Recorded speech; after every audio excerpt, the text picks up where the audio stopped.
Bom, gente, voltamos e parágrafo 4º. Parágrafo 4º para encerrar essa relação de parágrafos do nosso artigo 5º. Aqui a gente tem uma informação muito rápida, mas que acaba nos permitindo conversar já sobre os direitos e deveres individuais e coletivos retratados ou apresentados, melhor dizer, apresentados nos incisos do nosso artigo 5º. Aqui a gente tem que o Brasil se submete à jurisdição de Tribunal Penal Internacional, a cuja criação tenha manifestado adesão. Qual é a informação que a gente tira daqui? Bom, primeiro é lembrar que esse Tribunal Penal Internacional, um tribunal internacional que busca punir determinados indivíduos, ou até mesmo estados, mas indivíduos, né, que cometem crimes específicos.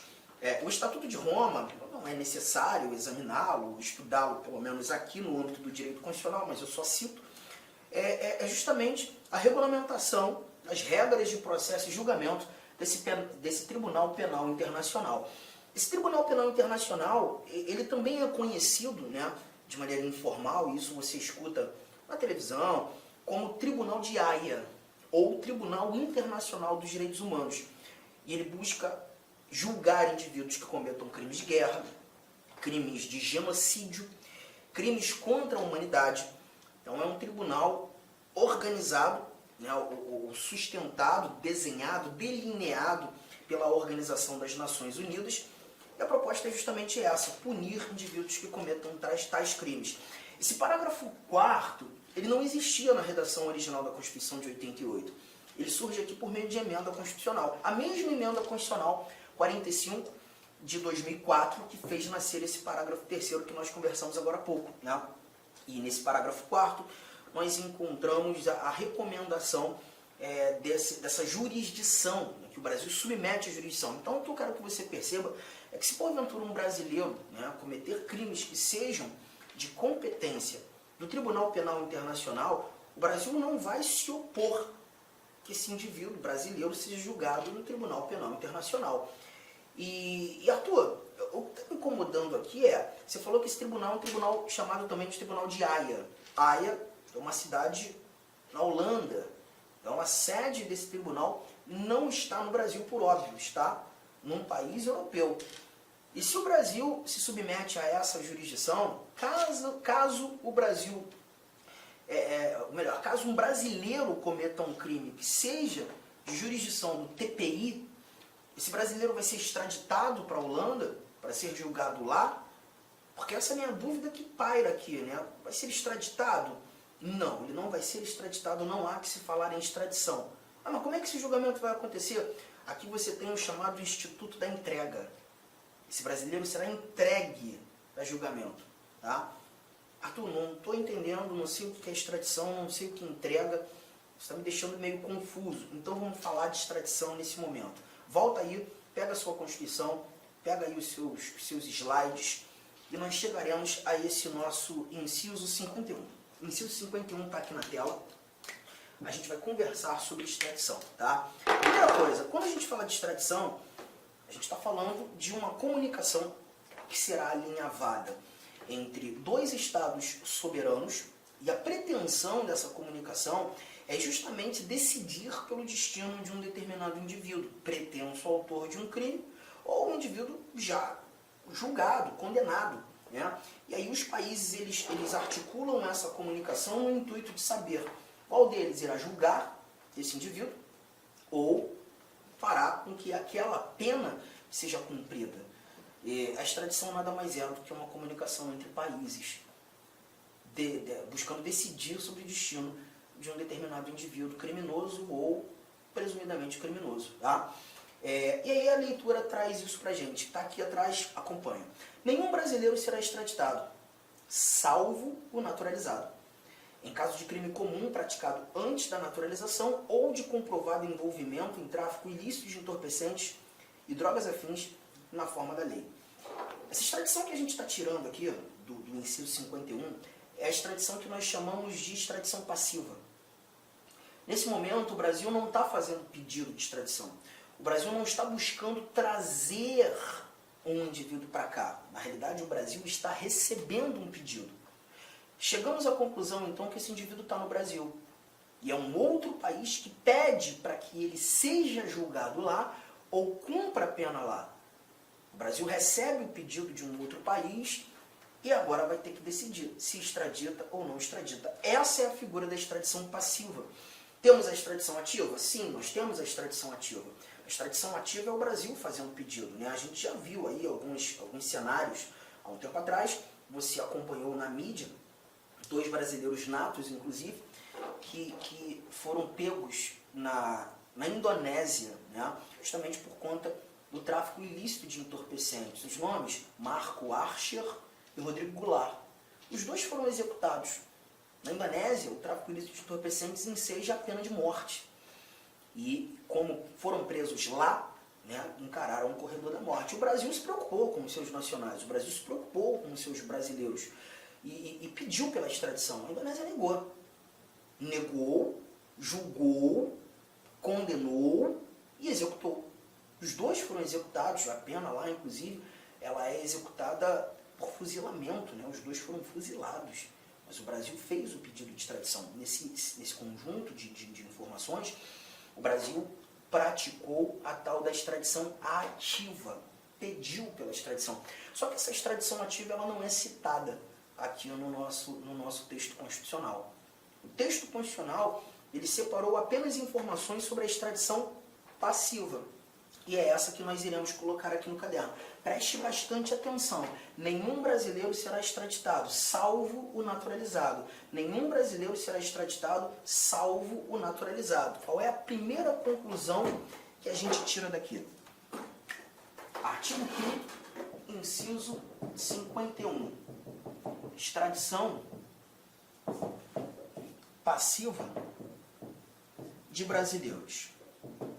Se nenhum brasileiro será extraditado, salvo naturalizado, a primeira conclusão que nós retiramos aqui é: se esse indivíduo é um brasileiro nato, está no Brasil e é um outro país que pede por sua extradição, a resposta vai ser não, a resposta vai ser nunca. Nenhum brasileiro será extraditado, se porventura nato. Tá? Então imagine, aquele determinado indivíduo foi lá para a Argentina, praticou um crime na Argentina, brasileiro nato, volta ao Brasil, estando no Brasil, a Argentina descobre quem cometeu o crime. Aquele brasileiro nato pede pela extradição. O Brasil, analisando esse pedido de extradição feito pela Argentina, evidenciando ser esse brasileiro um brasileiro nato, a resposta já está pronta. A resposta para a Argentina vai ser não.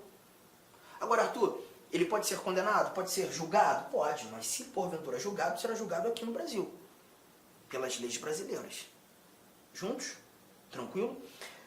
Só que você viu o salvo naturalizado. Então, se a brincadeira trouxer como personagem um brasileiro naturalizado, aí eu já não posso trazer novamente o nunca, mas também não vou escrever sempre. Vou ter que colocar um eventualmente. Brasileiro naturalizado pode ser extraditado, eventualmente. E essa eventualidade precisa garantir ou estar pautada nessa informação que a gente tem aqui. Ó. Nenhum brasileiro será extraditado, salvo naturalizado, em caso de crime comum praticado antes da naturalização, ou de comprovado envolvimento em tráfico ilícito de entorpecentes, drogas afins, na forma da lei. Caso de crime comum praticado antes da naturalização. Vamos lá, vamos brincar com isso aqui. Vamos imaginar que você seja um argentino, tá? Ainda na Argentina você pratica um crime. Vou trazer aqui um exemplo, pratica um homicídio. E aí, percebendo que o bicho começou a pegar para o teu lado, as investigações estão firmes na Argentina, você sai da Argentina e vem para o Brasil. Quando chegando no Brasil, atende os requisitos para se naturalizar, ninguém sabe que foi você que cometeu esse crime, pede pela nacionalidade brasileira, conquista a nacionalidade brasileira e se torna um brasileiro naturalizado. Após isso, a Argentina descobre quem cometeu o crime. Você. Mas perceba, você cometeu esse crime antes de se tornar um brasileiro. Então, se você praticou esse crime comum antes da naturalização, o Brasil pode te extraditar. Então, eu já trago aqui a primeira recomendação. Crimes comuns praticados antes da naturalização. Só que o cuidado que você precisa ter é que o Brasil não tem a obrigação de te extraditar. O Brasil pode te extraditar. E aí o cuidado que você tem que ter com valores semânticos, tá? Porque o poder e o dever trazem semânticas totalmente diferentes. Totalmente diferentes.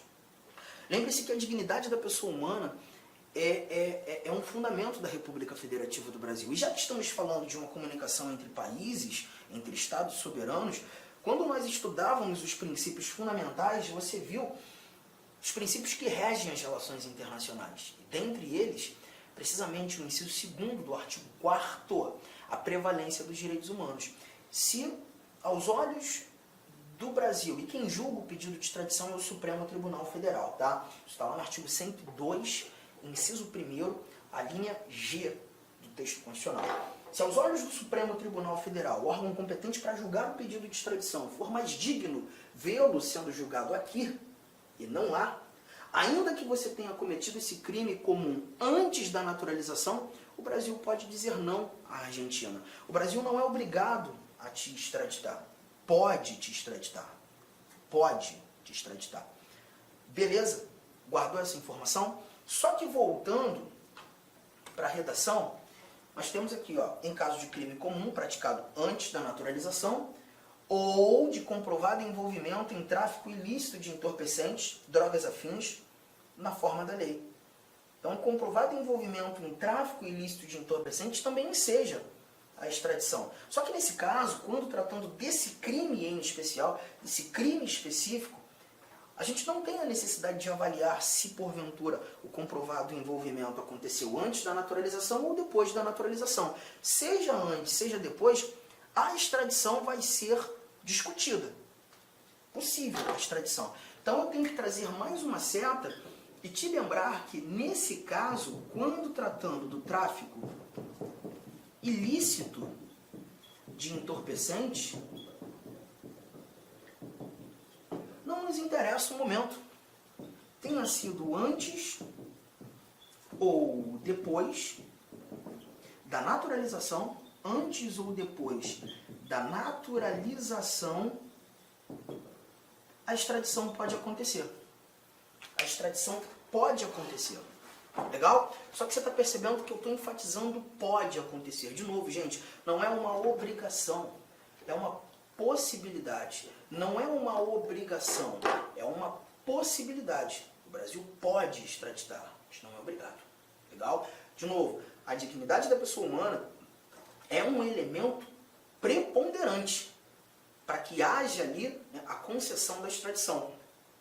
Se porventura aos olhos do Brasil, ainda que seja tráfico ilícito de entorpecentes, por mais digno vê-lo sendo julgado aqui, não vai ser extraditado. Arthur me deu um exemplo da dignidade da pessoa humana estabelecendo um não, garantindo um não a essa extradição do brasileiro naturalizado. Vamos imaginar que naquele determinado país que pede pela extradição tenhamos a pena de morte ao crime de tráfico ilícito de entorpecentes, a pena perpétua ao crime de tráfico ilícito de entorpecentes. No Brasil a gente não tem. A pena de morte é excepcional em tempos de guerra para os crimes de guerra, não para o tráfico.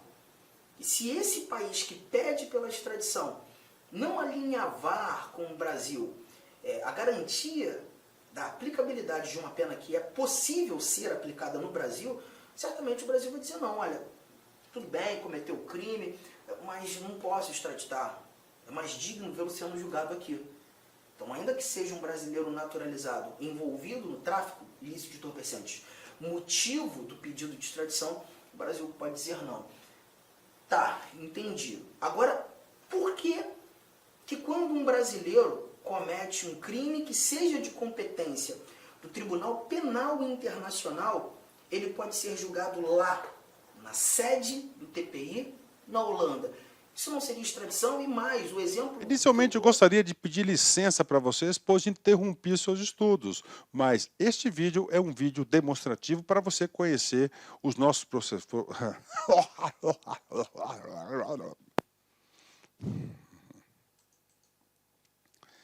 Inicialmente eu gostaria de pedir licença para você porque interrompi os seus estudos, mas esse vídeo é um vídeo demonstrativo para você ter conhecimento, você ter uma demonstração da qualidade das nossas videoaulas.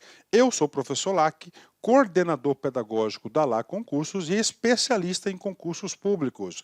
Somente este ano, em 2022, eu fui aprovado em 7 concursos públicos. É isso mesmo, 7 concursos públicos.